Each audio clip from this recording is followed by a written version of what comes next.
Hello guys, hope you are doing well. तो आज की इस वीडियो में हम देखने वाले हैं कि बेंच टीम मींस की सेल्स रिक्रूटर जो है उसकी रिस्पॉन्सिबिलिटीज़ क्या होती है और उनको क्या क्या काम करना पड़ता है। जैसा कि हमने पिछले वीडियो में डिस्कस किया था, यहाँ पे आप देख सकते हो यूएस स्टाफिंग और रिक्रूटमेंट टीम में यूएसआईटी रिक्रूटर जो काम करते हैं उसकी रिस्पॉन्सिबिलिटीज़ क्या होती है। अगर आपने पिछली वीडियो को नहीं देखा है तो वो जा करके देख लियो, डिस्क्रिप्शन में उसका लिंक मिल जाएगा।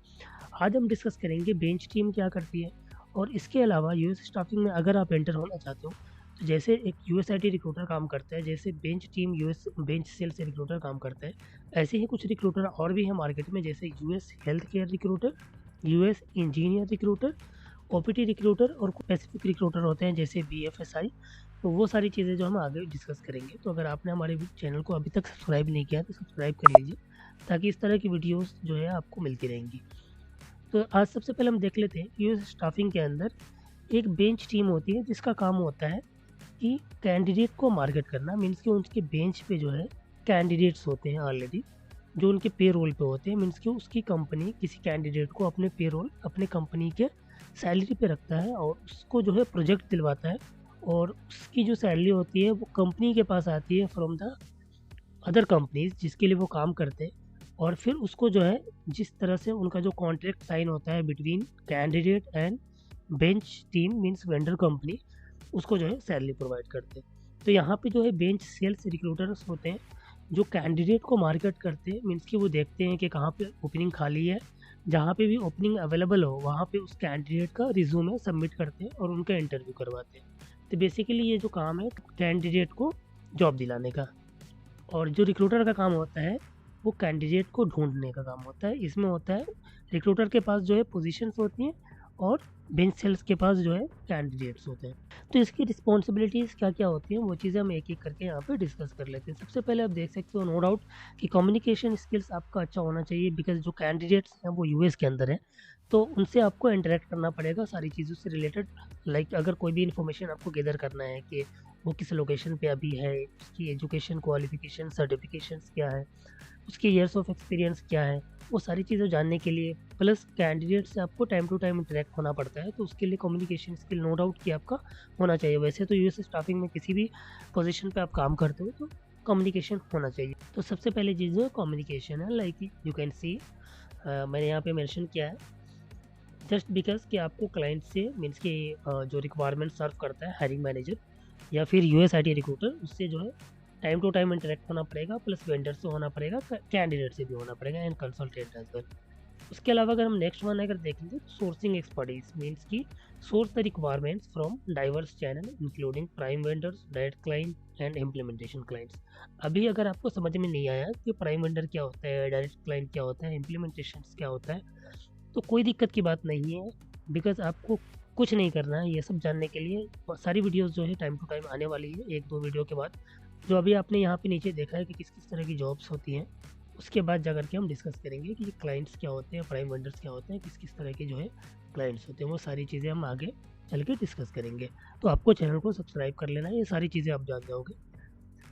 हाँ, तो सोर्स करना होता है रिक्वायरमेंट्स इनकी, आपके पास कैंडिडेट अवेलेबल है तो उसके अकॉर्डिंग कौन सा जॉब डिस्क्रिप्शन पे उस कैंडिडेट को सबमिट करना, वो चीज़ें आपको मार्केट में सोर्स करनी होंगी from different different portals and different different site as well.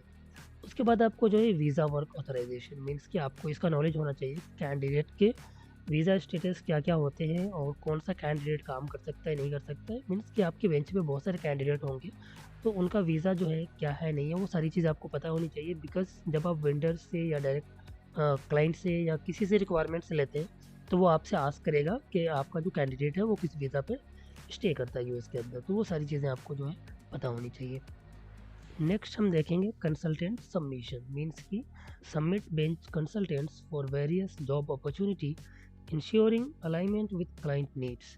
Means की जो भी कैंडिडेट्स है उसको सबमिट करना होगा once you get the requirement from other vendors और फ्रॉम अदर पोर्टल्स। तो आपको कैंडिडेट जो है वहाँ पे सबमिट करना पड़ेगा, जब भी जा करके है कैंडिडेट्स की जो है इंटरव्यूज़ वगैरह आएंगी। तो यहाँ पे आप देख सकते हो यहाँ पे coordinate and follow up on interviews schedule to ensure a smooth interaction between clients and consultants। Means कि जो भी कैंडिडेट को आप सबमिट करते हो तो उसका इंटरव्यू स्केजुअल करना होता है। मीन्स कि आपके पास जो है इंटरव्यूज़ कैलेंडर्स आएंगी कहाँ से, हायरिंग मैनेजर के थ्रू या फिर यूएसआईटी रिक्रूटर के थ्रू, और उसके अकॉर्डिंग जो है आपको इंटरव्यू स्केड्यूल करवाना पड़ेगा ताकि कैंडिडेट इंटरव्यू में अपीयर हो पाए टाइम पे, और फिर जो है नेक्स्ट प्रोसेस आगे का होगा जब भी जा करके जो है कैंडिडेट जो है प्लेस होगा। उससे पहले एक चीज़ बीच में जो है मिस हो गया यहाँ पे, रेट नेगोशिएशन। मीन्स कि जो भी कैंडिडेट्स आप मार्केट कर रहे हो जिसको, तो उसका पर्टिकुलर कोई रेट होगा, उसका जो है मार्केट में कुछ रेट होता है। जैसे अगर सपोज़ अगर आप एक जावा डेवलपर मार्केट कर रहे हो तो उसका जो है रेट होगा $60 पर आवर, उसका जो चार्जेस होगा। तो वहाँ पे अगर आपके साथ जिसके साथ इंटरेक्ट कर रहे हो, जो भी क्लाइंट है, वेंडर्स है, तो उनके साथ आप जब बात करोगे तो जब वो आपको बोलेंगे कि नहीं हमारे पास जो है सिर्फ $45 है या $50 है या $55 है, इतना ही रेट है हमारे पास, तो उसके साथ नेगोशिएट करके कुछ ऊपर नीचे करके, सपोज़ 55 है तो 57, 58 जहाँ तक आप ला सकते हो, जितना ज़्यादा करके आप जो उसको प्लेस करवा सकते हो उतना ज़्यादा आपको प्लेस करना है। तो ये भी एक स्किल है और इस चीज़ का भी आपको ध्यान रखना पड़ेगा।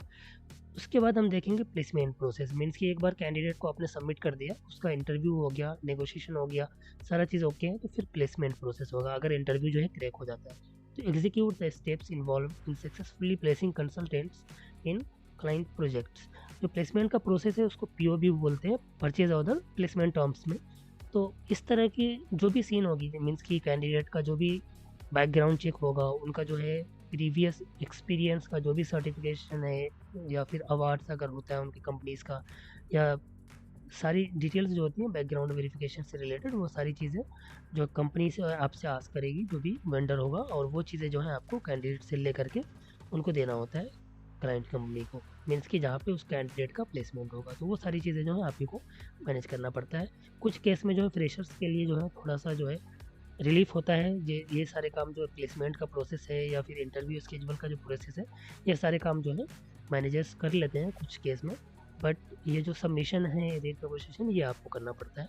बट अगर आप थोड़ा सा भी सीनियर हो जाते हो या कहीं पे इंडिपेंडेंटली आपको काम करना पड़ सकता है, तो वहाँ पे आपको ये सारी चीज़ें हैंडल करनी पड़ेंगी प्लेसमेंट प्रोसेस में भी, डॉक्यूमेंटेशन वगैरह में। प्लस यहाँ पे कंसल्टेंट रिलेशनशिप मैनेजमेंट, रेगुलरली जो है आपको interact and follow with bench consultant. Main जो भी कैंडिडेट आपके बेंच पे हैं उससे रेगुलर जो है आपको टच में रहना पड़ेगा, ताकि वो कैंडिडेट मार्केट में अवेलेबल है कि नहीं है, उसके अकॉर्डिंग जो है आपको उसके प्रोफाइल को मार्केट करना होता है। मीन सपोज एक कैंडिडेट है, उसको आपकी कंपनी का दूसरा बंदा भी मार्केट कर रहा है, अब उसकी इंटरव्यू हो गई, उसका प्लेसमेंट आ गया, अब उसकी जॉब लगने वाली है, तो अगर आप उससे बात नहीं कर रहे हो तो आपको कैसे पता चलेगा कि ये कैंडिडेट मार्केट में अवेलेबल नहीं है। तो ये सारी चीज़ें भी जो है आपको करनी पड़ेंगी। मोस्ट ऑफ द केसेस में कंपनीज जो है आपको इन्फॉर्म कर देती हैं कि इस कैंडिडेट को मार्केट करना बंद कर देना है, बट फिर भी अगर आप किसी कैंडिडेट से टच में ज़्यादा रहोगे तो ये आपके लिए बेनिफिशियल रहेगा। मीन्स कि आप उसको सबमिट करोगे कहीं पे, अगर इंटरव्यूज़ आएगा तो कैंडिडेट जो है आपके इंटरव्यू को अटेंड करेगा। तो ये सारी चीज़ें करने के लिए आपको जो है रिलेशनशिप बना के रखना पड़ेगा विद कैंडिडेट। और अगर रिलेशनशिप की बात आती है तो यहाँ पे आपको वेंडर से भी रिलेशनशिप बना के रखना पड़ता है, ताकि आप जो है टाइम टू टाइम उनसे रिक्वायरमेंट ले करके अपने कैंडिडेट को उनकी रिक्वायरमेंट सबमिट कर सको। अच्छा, last one is project alignment. Identify consultant skills and align them suitable projects ensuring mutual satisfaction। Means कि जो भी कैंडिडेट्स हैं उनका क्या स्किल है, वो सारी चीज़ें जो हैं आपको पता होना चाहिए। मीन्स कि ओवरऑल इसको एक लाइन में बोलें तो आप ये समझ लो कि कैंडिडेट की एक्सपर्टीज़ क्या चीज़ में है, कौन से स्किल में है, और उसके अकॉर्डिंग किस तरह का रिक्वायरमेंट जो है किस तरह का रिक्वायरमेंट उनके लिए बेटर होगा, ताकि आप उसी के अकॉर्डिंग जो है उसको सबमिट कर सको। तो आई होप कि ये वीडियो जो है आपके लिए काफ़ी हेल्पफुल रहा होगा। अगर वीडियो पसंद आई तो वीडियो को लाइक कर दीजिए, और चैनल को सब्सक्राइब नहीं किया तो सब्सक्राइब कर लीजिए, ताकि ऐसी ही हेल्पफुल वीडियोस हम लाते रहते हैं। अभी भी आपके मन में कोई डाउट या कोई क्वेश्चन है तो आप नीचे कॉमेंट में लिखिए, और अगर ऐसे ही स्टाफिंग या किसी भी चीज़ से रिलेटेड इन्फॉर्मेशन से रिलेटेड आपको वीडियो चाहिए तो वो टॉपिक का नाम भी कॉमेंट में लिखिए, हम उसके ऊपर वीडियोज़ बनाने की पूरी कोशिश करेंगे। Thank you very much for watching, have a good day.